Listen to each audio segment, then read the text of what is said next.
Nvidia finally fixed their GPUs.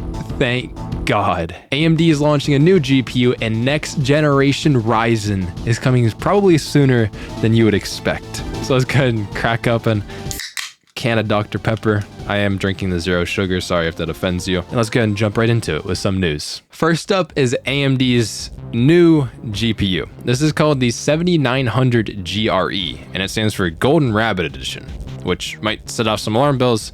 Why the heck is it called Golden Rabbit Edition? Well, it's because this isn't actually a new GPU, and we've seen this released in China before this. What's interesting though is because it has been released in other countries, that we've been able to see performance numbers on this card. Thank you for Hardware Unbox for doing a review. I want you to keep your eyes on the 7900 GRE against the 7800 XT. And you can see there's only a 5 FPS difference here at 1440p, at least according to Hardware Unbox's data. Even though it has 80 compute units, which is 33% more than the 7800 XT, has a bunch more stream processors, but it has a lower boost clock and actually lower memory bandwidth. It's actually held back quite a bit by the other specs that the card has. But what is interesting though is this card is coming in at $550. You know what other card costs $550? Well, Nvidia's RTX 4070. They both cost the same price. This card does have more VRAM, just like the 7800 XT does. And as you can see, it's getting about 14% more FPS. Obviously, these are first party numbers. As I'm editing this, I did see that reviewers did make a re-review of the 7900 GRE, and the numbers that I talked about just a second ago are corroborated again with the re-reviews. Nothing really changed. So what I'm talking about here still stands. But I think it's a real shame. We're getting another $550 card in the US. So we have, at least from AMD, we have a card at $450, $500, and $550. And we actually have one at $700 right now too. All in a price bracket, it's like $400 plus on a graphics card. I wish they were going for a little cheaper right now. I wish we saw more competition in the sub like $300 price point. Hopefully though, with the price of the 7900 GRE, maybe it'll force down the price of the 4070. Maybe it'll price down the 7800 XT because there's only a $50 difference there. Next up though,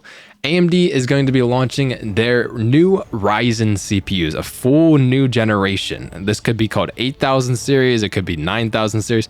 I have no clue what they're going to go by, but why am I getting a laxative ad down here? But AMD's CEO, Lisa Su, is going to be hosting the opening keynote of Computex. Now, she's going to be talking about some different things, but what's disappointing probably to gamers, I know I'm kind of disappointed about it, but it's the running theme of Computex this year, which is a very, very big trade show where tons of things are announced, like the 4060, the 7600 from last year were announced at Computex. The theme of Computex 2024 is going to be connecting AI. So gamers love AI because it drives up the price of our graphics cards because they need graphics cards to compute AI. It's a blessing to all gamers everywhere. Thanks, guys. But AMD will be releasing, or maybe not releasing, but announcing their Zen 5 series CPUs. AMD is now on a new motherboard platform, and this is AM5. And AM5, you know, it just came out. There's some issues, they're kind of minor, but with the second generation of CPUs on AM5, maybe there'll be some major improvements as they learn from the first generation of product here. Go's 7000 series Ryzen CPUs are pretty damn good as they are. They do have some problems, like their temperature gets really high.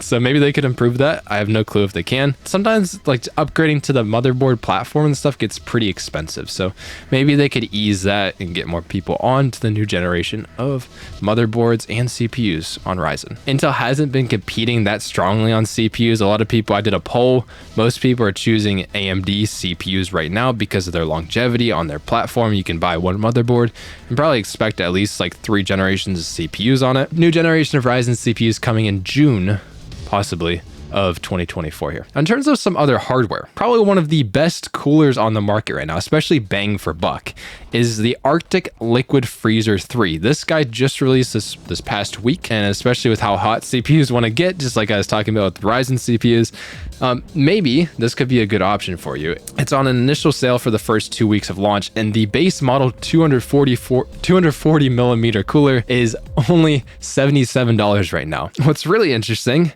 and Arctic's probably going to be mad at me when I say this, is I freaking have one. Arctic sent me one. and I really appreciate it. I just haven't gotten to be able to test it yet because CPU testing and temperature testing, noise testing is very, very time consuming. So I haven't been able to start this yet, but I'd like to make a video talking about, is liquid coolers ever worth it? $77 for a whole liquid cooler from a reputable high performance brand like Arctic. I'm interested if this could replace air coolers and how much better the experience actually is, because I've never even tried liquid cooling. And according to Gamers Next here, they do have a review on it. Dang you guys, like I couldn't get to the review before you guys did, but they did tons of stuff. The Arctic Liquid Freezer 3 performed really well. It was topping the charts and all kinds of stuff. So the temperatures on the CPU is at like 49 degrees at very quiet decibels or noise levels, 35 decibels. But next, let's get to that main topic of the news here, and that is the Nvidia app. On AMD GPUs, have something called Adrenaline. And Adrenaline is really, really good software. Super clean, super smooth to use, intuitive for the average person, and you don't need to do this stupid thing. Okay, let me just show you here. You need to have an account to use GeForce Experience. This is Nvidia's main software right now to update your drivers and stuff. But because you have to sign into an account, it means you need an internet connection, which does suck. And at least for me, my internet connection, I have no clue why it does this, but it just doesn't want to activate things at times. And you can see I'm trying to sign in here and I can't freaking sign in. So I have to X this out and then log in again. Hope it shows up. Is it going to show up? My internet isn't even slow. It just doesn't want to work sometimes. So like this is like extra frustrating for me. But when you log in or when you open AMD's Adrenaline software, you don't need to use an account or anything like that to access your stuff. I can finally log in here. I just use my Google. And I have two-factor authentication. Oh my God. My phone is not in my pocket. Do you see why this is annoying? Like, you have to get two-factor authentication on your what is NVIDIA accounts even used for? Like, why do you even need a two-factor authentication? Like, why does this even matter? Oh my God, I missed the code. And with all that, you can finally check to see if you're on the latest drivers or not. But this is NVIDIA's new app where you don't need an account to log in, which is freaking awesome. Thank God. And you can update your drivers and you can mess with settings for all your stuff. Because also, let's check out this other thing that NVIDIA has. Their software currently is divided between two apps. One is the GeForce Experience I just showed you, and the other one is NVIDIA Control Panel. And this thing looks straight up archaic. The dinosaurs were using this. And honestly, I think the dinosaurs could have made a better UI because this just looks bleh. It is very functional. There's absolutely tons of things that you can do here. If you look through the 3D settings, it is absolutely insane, but you could also just mess up your GPU. There's always been a part of me that is like, does NVIDIA even want you to use the control panel? So that's why I always thought they divided it in between GeForce Experience, where you just update your drivers, and in the control panel where there's more specific settings. With their new app, everything is going to be in there. Now, I'm going to be taking a look at this at some point relatively soon. I'm not sure if I'll make a dedicated video. We'll go ahead and see about that, but I'm very excited for this app because, at least for me, I test a lot of different GPUs. I have to install NVIDIA software constantly, and especially having that login thing is absolutely awful. So thank God they're getting rid of the login at the very least. But also, if they can consolidate both their control panel and their driver updates and stuff into one software, that is really good for the user, and I like that. Now this app is out. It is currently in beta, okay?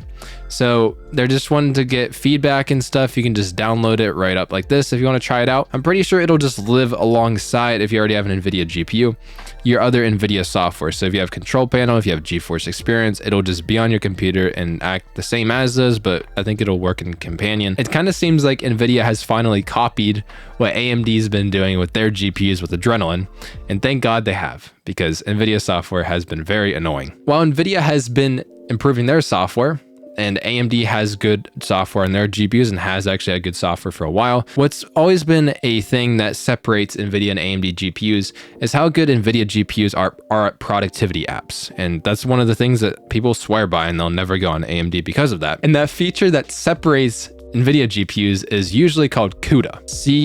C-U-D-A, okay? And there's been so many apps out there that just have been built for CUDA and take advantage of the full NVIDIA hardware. There was somebody who was working at AMD, and what they said is like, well, could we get CUDA running on AMD GPUs. And they're able to figure it out. Okay, so this thing is called CUDA, and this basically allows you to take any app. It doesn't I don't think it depends on the developers making AMD support in their app or anything, and run CUDA on top of an AMD GPU by using some kind of translation type thing. I'm assuming this will take sort of a performance hit compared to an Nvidia running it natively, but just to be able to run CUDA on an AMD GPU is pretty amazing. So this is something I might also be checking out in the future. Obviously, this is by a third party. This isn't officially from AMD.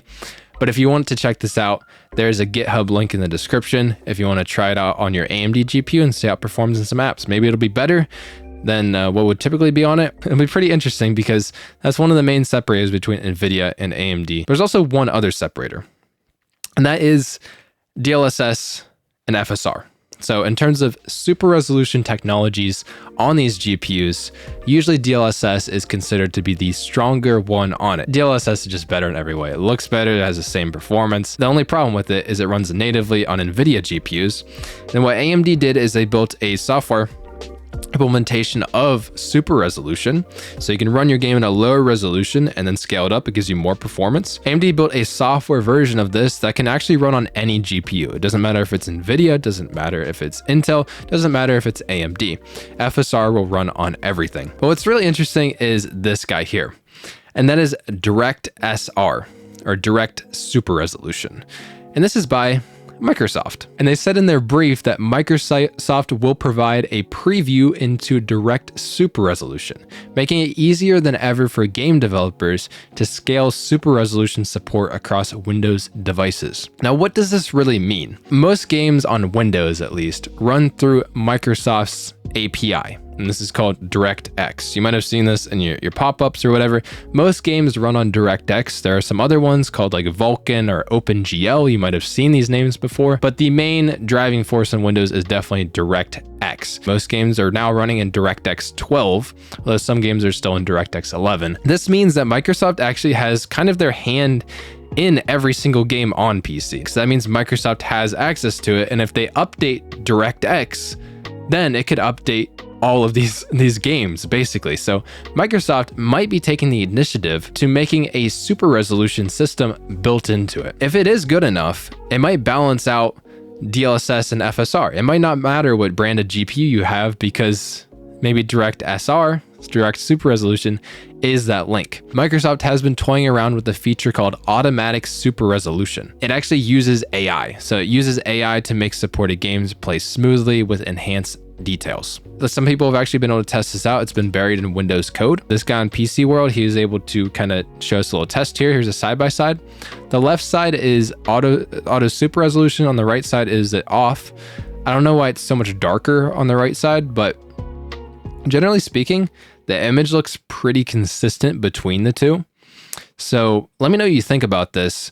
Is this super resolution feature pretty good or not? With super resolution on, you should be getting better frame rates, okay? Because you're running the game at a lower resolution and scaling it up. But I'm not sure if this guy did this exactly right, because he said with super resolution set to off, he's getting between 56 and 66 FPS. With it on, he's getting between 50 and 71. So a slight difference, but not all that much. And when we looked at that image, they look pretty similar, so I'm not sure if he was actually testing this properly.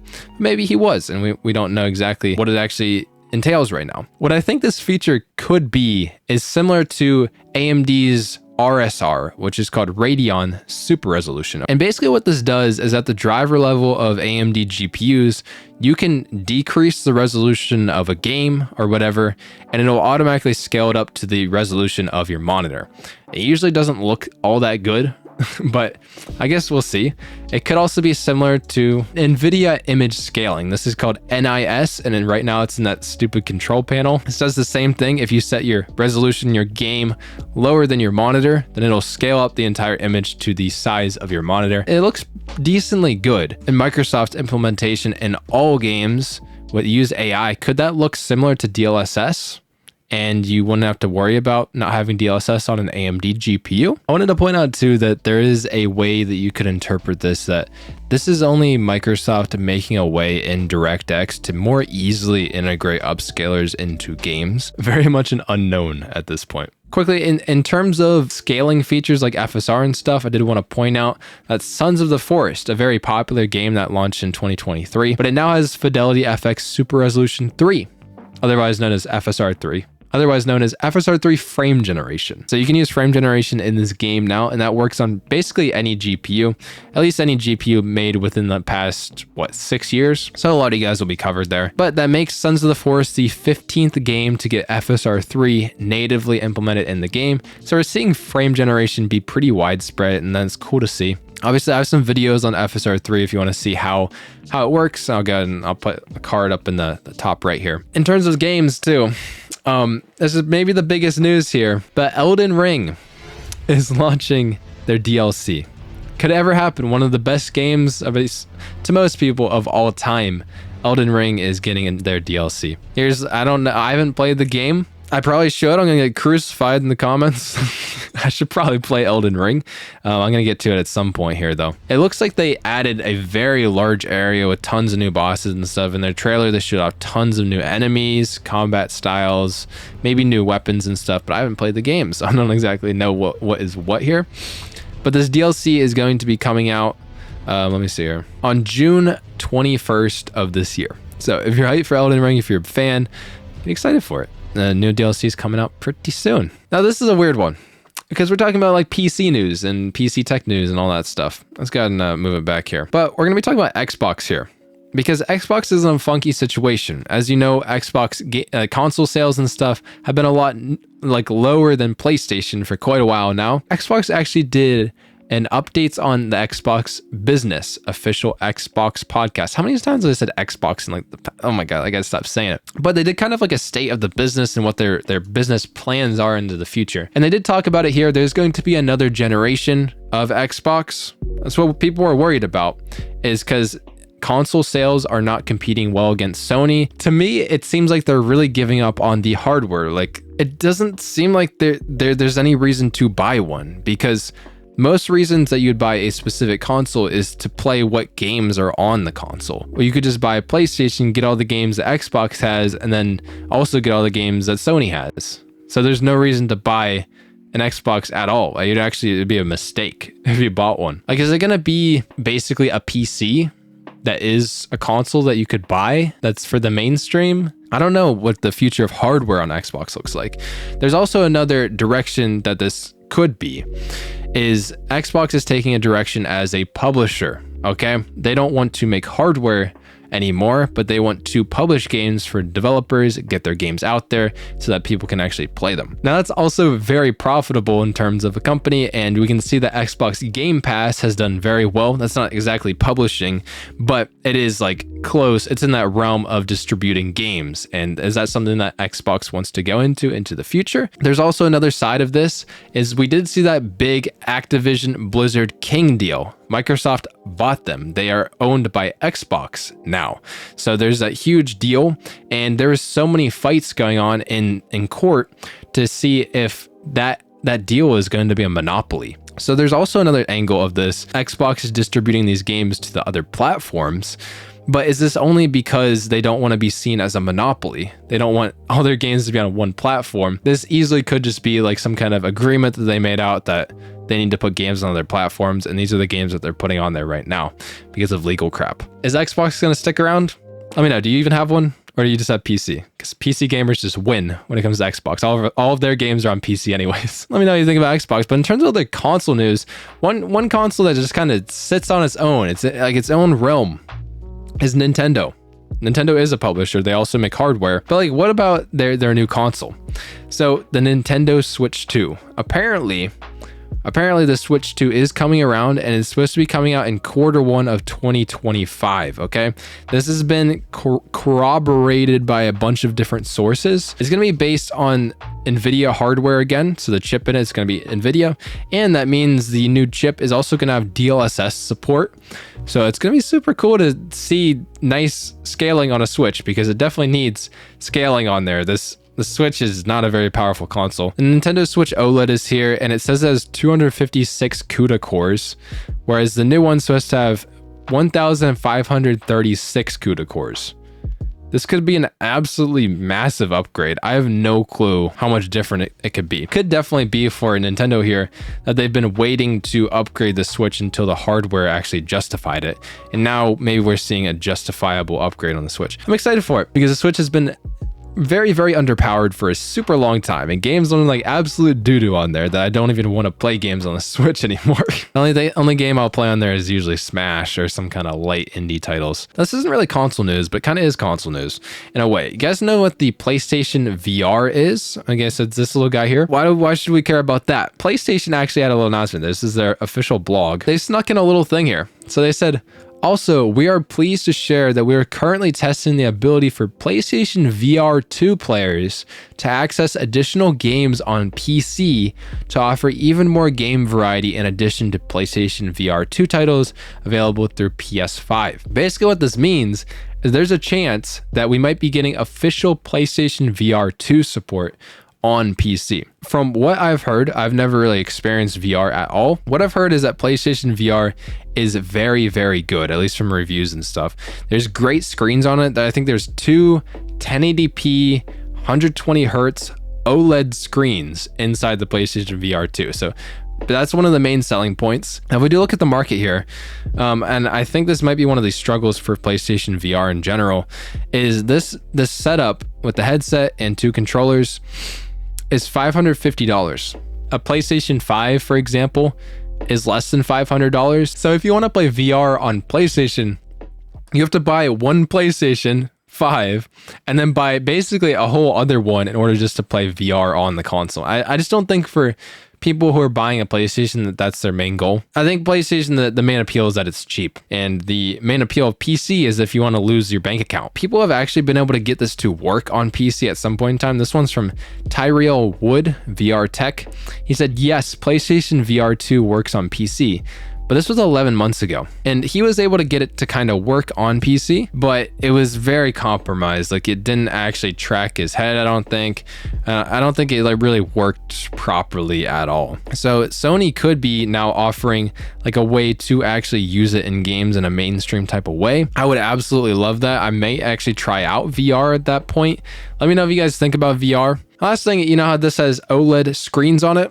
Well, let's talk about OLED screens. Well, there's a new one coming out here, 32-inch, 4K, 240 hertz OLED monitor. This is basically the peak of monitors, and I'm pretty sure Optimum Tech, he did a review on this, and he literally called it OLED gaming monitors peaked. The colors on it are probably incredible. We all know how good OLEDs look, okay?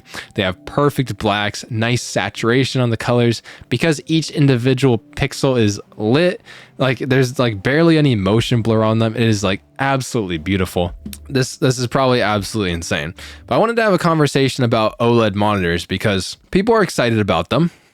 But at least at this moment, they're still extremely niche, okay? OLED monitors like this guy here, yes, it's a very high-end one. It's 4K, it's 240 hertz. It's $1,300. So like for my example here, I have two 1440p monitors in front of me here, 165 hertz LCD panels, and they cost combined $500. And then I have another $100 1080p monitor to my side, and that monitor, it's just $100. So like we're talking my entire monitor setup is $600. I could buy two of my monitor setups for the price of one OLED monitor. My question to you guys is, do you think something like this here is worth it? Because I'm not sure if it is. Let me know if you ever tried OLED. Does it absolutely make a game changer?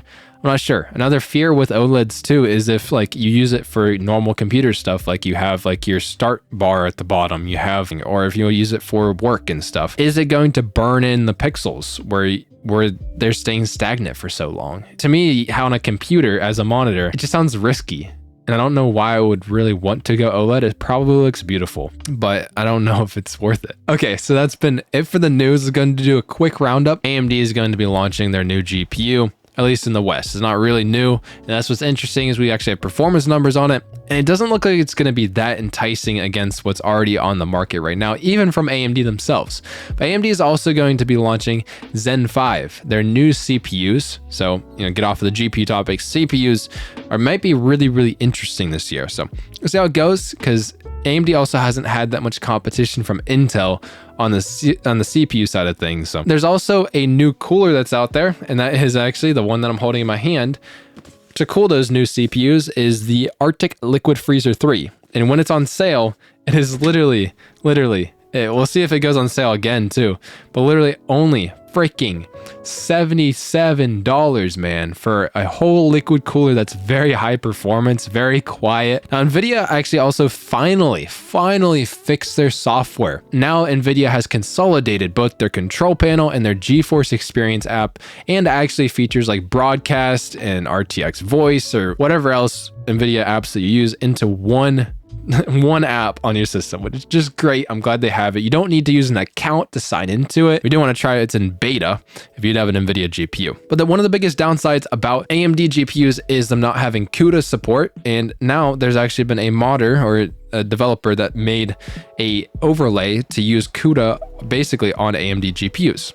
So let me know if you try this. The source code, if you want to try it, is in the description. Also, Microsoft's Direct Super Resolution feature might be a competitor or a kind of an overarching system that all GPU makers can use to upscale on their games, like DLSS, XeSS, and FSR. There's also another way to look at it, is Microsoft making it easier for developers to integrate these upscalers in the game, but not necessarily making their own upscaler. It's kind of unclear based on the information we have right now. FSR 3 Super Resolution is in Sons of the Forest now, a very popular game. Now you can use frame generation in it, and it is now the 15th game to get it. Elden Ring released their new trailer for their DLC.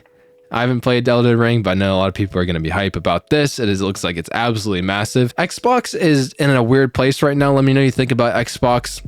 They're transitioning what it seems like to be a publisher instead of a hardware maker. The Nintendo Switch 2, or whatever they're going to call it, is going to be coming in Q1 of 2025. Excited to see a Switch 2, because the Switch is, man, that came out in 2017 now, dude. Oh my God, dude, the Switch is like 7 years old. Also, we might be able to use PlayStation VR on PC here soon, the VR2 one, which is a very good VR headset. So I'm excited to see that. Maybe that'll actually be the point when I try VR on PC. Also, OLED monitors. Do you like them? Do you hate them? Do you think they're very niche right now? They probably are. Let me know what you think about OLED. So that's been about it for me on this news. There's a lot of news and I had to get caught up. So hopefully this has been very good for you guys, get you up to date. Also, if you've seen a Band-Aid on my finger, it's because I was making my bed over here, and I have kittens, and the kittens really love to play with the sheets when I make my bed. I'm sure if you guys have cats, you know this, and they have claws, and he got my finger straight through it. Like, it was actually a pretty big cut, so I was like, I'm gonna cover it up. Man, they're dangerous. They're dangerous little guys, okay? Hope you guys enjoyed this news video, got you caught up, and I'll see you guys in the next one. Peace.